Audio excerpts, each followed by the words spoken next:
It's an issue many interested investors have raised several times.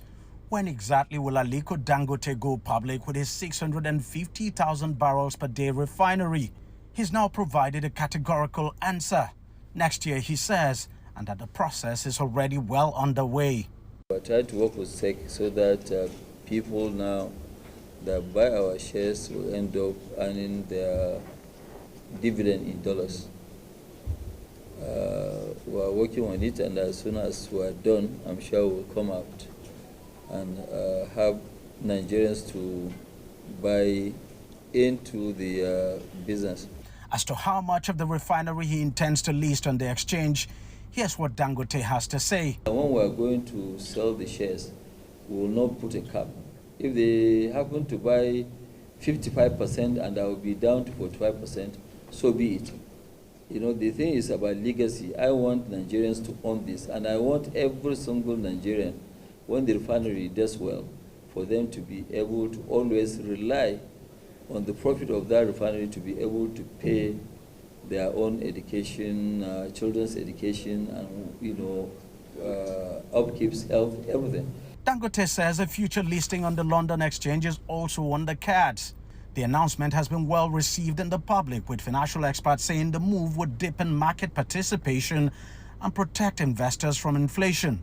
I think it's a welcome development, right? Because if he's paying dollars and we can invest in naira from Nigeria, that allows us to diversify, our portfolio, because we can invest in local currency and in foreign currency, allows us to fight inflation. It broadens participation in the Nigerian capital market, because that sort of announcement will attract more folks that would normally not have bought stocks to begin to buy Nigerian stocks, or even Nigerian indexes, the ETFs and all that. So I think it's a plus and a win across the board for the Nigerian capital market, for Dangote, for the individual investors, even for Africans.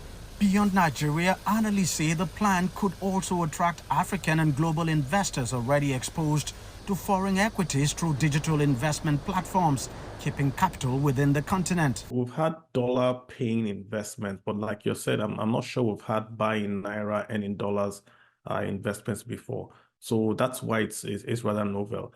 I think he's targeting, because Dangote is now a conglomerate operating across Nigeria, across Africa, I mean.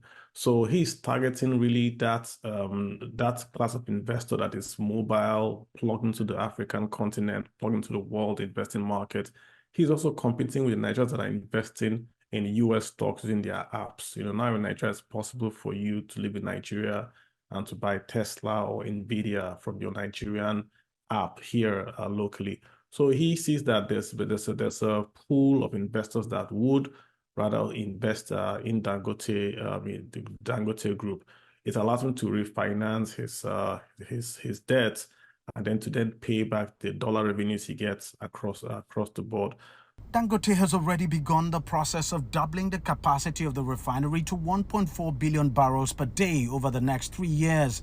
It says that will drive up the revenue of his conglomerate to around $100 billion from its current $18 billion. You know why we are doubling our own, capacity? Because we are going out of this market to go to other markets and sell our products. I mean, somebody, was telling me that, but, you are going to disrupt the international market. I say, well, if you want to call me a disruptor, fine. The planned listing of the Dangote refinery could mark a turning point for Nigeria's capital market, offering scale, visibility, and a rare hedge against inflation for investors. But analysts insist its success will depend on regulatory clarity, currency stability, and the country's ability to balance foreign investor appeal with long-term economic resilience. As 2026 approaches, all eyes will be on how Africa's largest economy manages one of its boldest market experiments yet. Deji Bademasi, CGTN, Lagos, Nigeria.